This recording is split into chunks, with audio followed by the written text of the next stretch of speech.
Hey, what's up guys? Welcome to my YouTube channel, which is all about helping you train your dogs. No, just kidding. Helping you navigate your spiritual awakening process. My name is Victor. Today's video is going to be a question and answer video where I answer as many of my subscribers' questions as possible.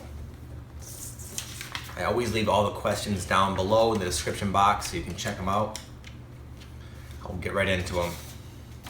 Hey Victor, what can I do to release low self-esteem from divorce, blah, blah, blah? I know it's ridiculous. It happens even more when I go into groups. A lot of times, a low self-esteem is because we're not living up to our own standards we have for ourselves. There is, of course, with the divorce, you probably have some sort of feeling of rejection, but that can help you. That can help you love yourself more, to the point where you don't really need the approval of others to feel good about yourself. It's a good opportunity. I know I can imagine it's very hard, a divorce, and I can imagine the feeling of rejection being very great, especially if they dumped you or whatever, they divorced you and it was unexpected. I can imagine, wow, that could, if you allow it, that could really mess you up, because you feel like, wow, what's the point of having a new relationship if at any time someone can just dump me? And I've had that happen, to a much lesser degree in high school. Twice I had these girls that I was infatuated with, and I finally got with them. And then shortly after that, out of the blue, they dumped me, and it scarred me. It screwed me up with my relationships in the future for a little while there. Another circumstance that made me have a very low self-esteem was when I was a heroin addict, because I knew that people perceived me as like a junkie, like a screw up, a fuck up. I felt that way because I was messing up. I did have a lot of major issues. I was living a very toxic and selfish and destructive life. So when I finally got clean, and especially when I had no drugs to kind of numb me, that's kind of how it got me through. Prior to that, I had an extremely low self-esteem. You could see it from a mile away. People felt bad for me. They could tell how shy and reserved and introverted I was. It was all over my face. It came out when I would speak to new people. I would get really blush and I would sweat, and I just feel very, very uncomfortable. What helped me was I used it as an opportunity, where most of the people I was around at that time in my life were doing nothing but complaining about their life. And my life sucked too. But I was like, you know what? I don't know, a fire lit inside of me, and I was like, I'm not going to let this circumstance defeat me. And here's what I'm getting to. I embraced the process of self-improvement. I had fun with it. I created a morning routine for myself where I meditated. I had all these different books, and I journaled. I journaled at night as well. I wrote down my goals. I constantly challenged myself with things that were very difficult for me, the opposite of what most people do. And through that, I developed authentic confidence, authentic courage, because I had genuine experiences that proved to my logical reasoning mind that you are worthy of feeling sure of yourself. So that's what I recommend to you, man. If there's anything in your life that you feel is slacking, or you're lacking, or you're being lazy with, get on it, man. Join a gym. Start meditating. Start reading good self-help books that are relevant to self-esteem and whatnot. Start applying the information. That's the most important thing. A lot of people read stuff, but they don't do anything with it. Apply it. Challenge yourself. Get out there. Meet people. And you'll feel it more, of course, in social situations, because that just triggers it. I felt the exact same scenario. I used to go to these AA meetings where we'd be in this humongous circle, and everybody would talk, and it would eventually get to me. I can remember the anticipation. Because once in a while you can say, I'm just listening today. But you couldn't pull that every time. So there were times you had to share, and everybody's watching you and waiting for you. And oh my God, I would just start sweating and clamming up. But that was good for me. It forced me to realize, wow, you got some issues, bro. And eventually, you couldn't shut me up, as you could probably imagine. I make YouTube videos. Even in meetings, I would talk of a storm. People are like, wow, I can't believe that came out of you. Because before I was, I'm Victor and I'm an addict and, and I transformed myself. But it was very hard. I had to be very courageous. Run in the direction of things that frighten you and bother you and make you feel uncomfortable. And once you transcend them, that's where the real authentic confidence and self-esteem will emerge. Changing the tone a little bit here. I mentioned in a recent video, or one of my past videos, that there was a time after I awakened that I would quite frequently perceive aliens right there in the room with me. Not like not in such a dense form, but it was like I could now peer into a higher frequency dimension, and they were there, and I could tell they recognized me as well. And someone asked me what they look like, so it sounds like the same thing's happening to him. Now, unfortunately, I don't really. They look really weird. They don't look like my own idea of what an alien looks like. They were very squid-like, complex looking, very alien looking, like mantis-y, buggy type of creature, man. I can't really. I drew it one time. I remember I was telling my wife about it. She's like, what does it look like? Well, I had the same loss of words as I do now. I drew it as best I could. It looked like a freaking alien squid bug thing, and it was big. I'm surprised I didn't freak out more than I did, to be honest, given what it really looked like. But you know what? It hooked me up. It would always help me with my energy. It would always heal me. It would always kind of come into me. I could feel it, see it coming and approaching, and come into my body. And then it would feel, once it was like connected with me and kind of almost like flowing through my body, you could say, it felt really ecstatic. It had a divine quality, a loving quality, and I always felt really good after. So I came to welcome them as a friend. Someone says, maybe you can help me here. Yesterday I experienced very self-destructive thoughts while I go deeper. They're talking about in meditation. This is a response to a meditation video. As they got deeper into meditation, they started to have very self-destructive thoughts. I was focusing on the silence, the space between the thoughts. Essentially, they felt like these thoughts were like trying to get them to focus on them. Like it was really hard to ignore these thoughts. And they said, she's like, should I let them be and accept them, or should I ignore them? Well, those are kind of the same thing in a way. Yeah, let them be. This is what might help you. It's not kind of what you're asking for, but the more you start to watch your thoughts, the more you realize how truly dysfunctional and insane and repetitive and fear-based they really are.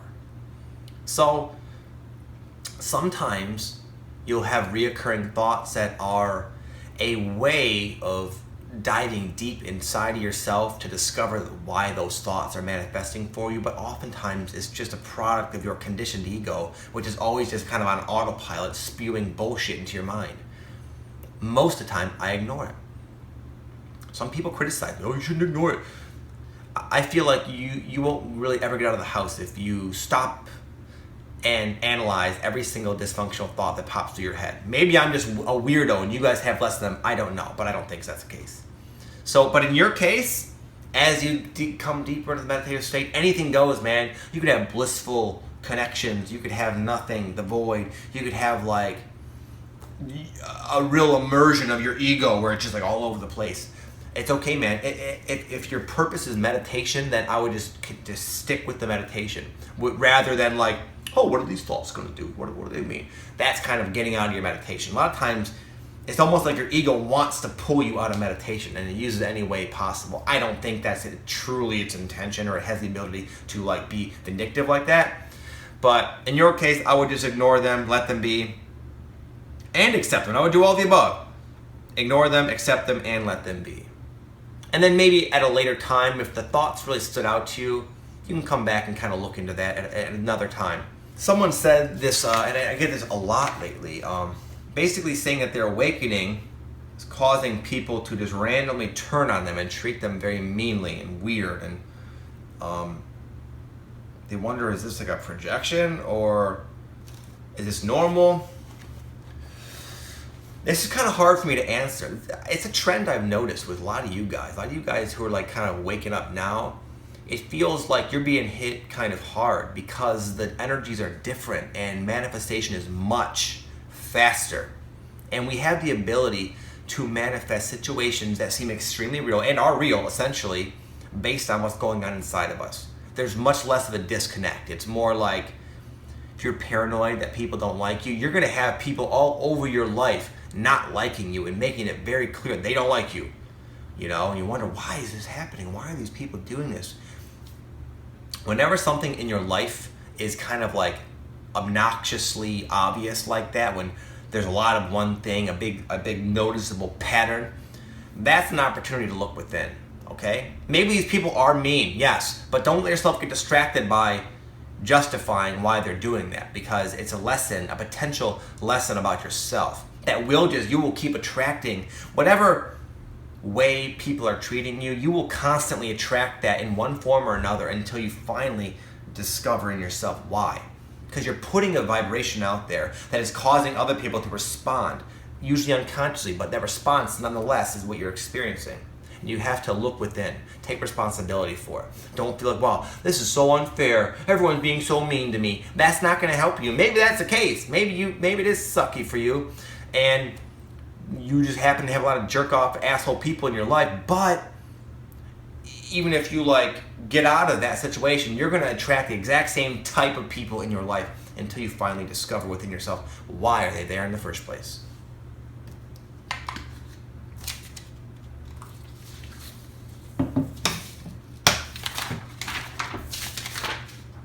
Someone said, the frustrating thing for me is trying to help others, even when the person comes up to you and they still don't really hear you. And they just kind of want to dump on you. Yeah, that comes with the territory of being like a helper, man. I experienced it as a personal trainer. I experience it a little bit now, honestly, some people. And it's okay. This is just one of those things. I don't have an answer for how to stop it, how to get everybody to always really listen to what you have to say. I don't know. I don't think anyone knows that, really.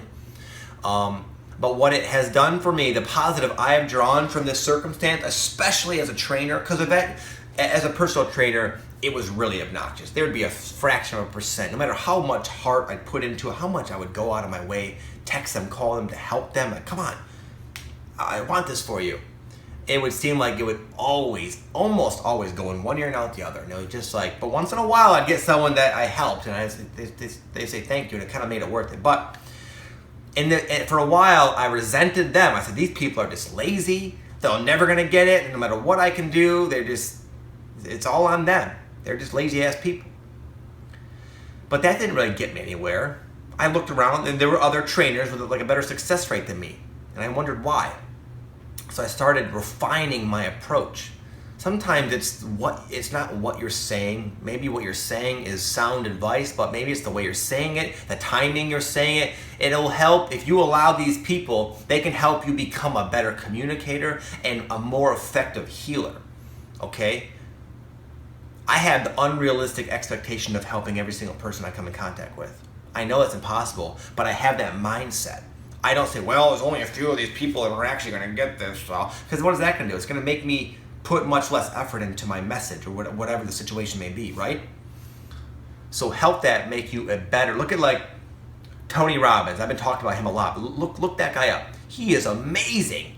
I strive to be as good as that guy. Maybe that's me living in La La Land, but I don't care. That's my mindset. And with a positive, optimistic mindset of continual growth and continual improvement, I will only get better. And therefore, I will only help people more effectively and have less of the people who it seems to go in one ear and out the other. And aside from that, sometimes it's about cutting them off. If I was in a 5-minute conversation with someone, I could tell right away that they're not. Just last night, I got a really wild, fear-based, hateful, pissed off, resentful type of comment, actually. And in the beginning, oh God, it would piss me off. It pissed me off this time too, honestly. That's my initial reaction.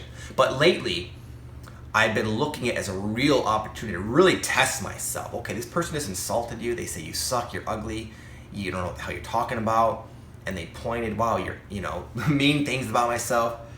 I look at that as a real challenge. Like, what? I let the feelings pass, and then I try to finally say something nice anyway. And it's not easy, but it feels so good, and that's why I really feel growth. So, where's it going with this?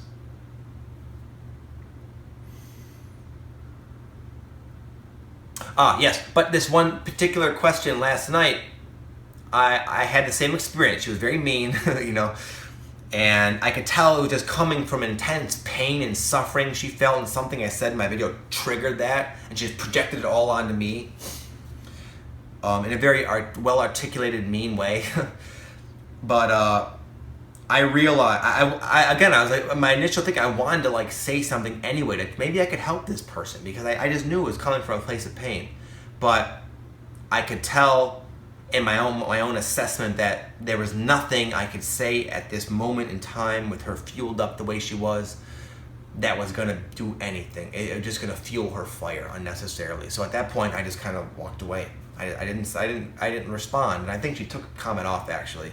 But sometimes you just gotta use your own judgment and say, is this complete waste of my time?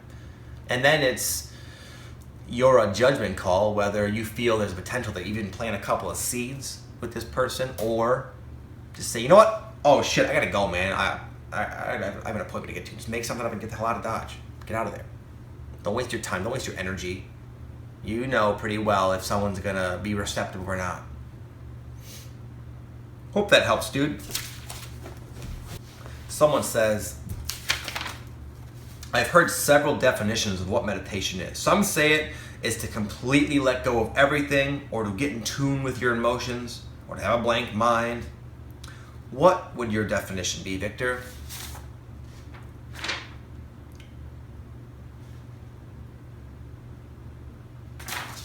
I think I responded to this question, actually, but it's kind of a cool question. I like talking about meditation.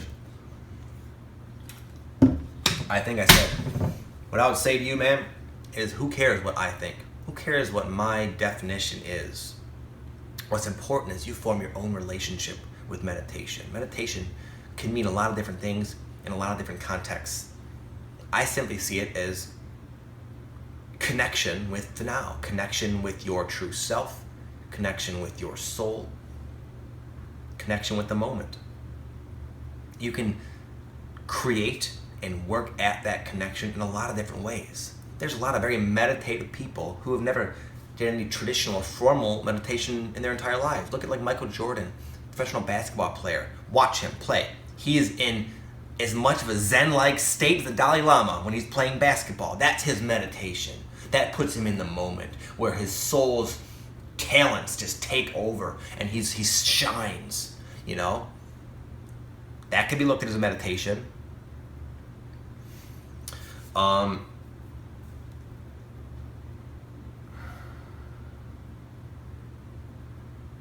I would just say meditation is synonymous with connection with your true self.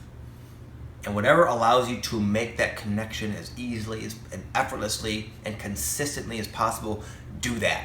That's your thing. I like to actually meditate. Making these videos puts me in my moment. I'm not up in my head very much. Sometimes I had to think of something, but usually I just try to let go and just let everything just kind of come out of me. And that's making a YouTube video with my iPhone right there is a sense of meditation for me. Traditional meditation works for most people if you give it some effort, but it's not the only way. And you're not unmeditated if you never meditate. Even though I talk about meditation a lot and suggest it, you don't have to. Maybe walking on the beach in the morning as the sun comes up is your meditation. So I'm not sure if that's exactly what you're looking for, man, but I would not worry so much.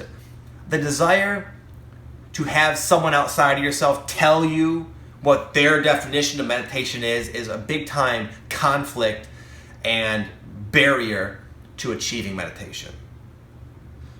That's it, guys. I gotta go, and it's always fun making these videos. I wish you all well on your path. I am very proud and amazed and just impressed with all you guys some of the unique people that I get to talk to is so cool, man. You guys are like seriously cool ass people. You don't fit in, you're not like the same kind of person. You're all so unique. It's so many different backgrounds, so many different types of people. And yet we have this commonality of the spiritual awakening. It's beautiful.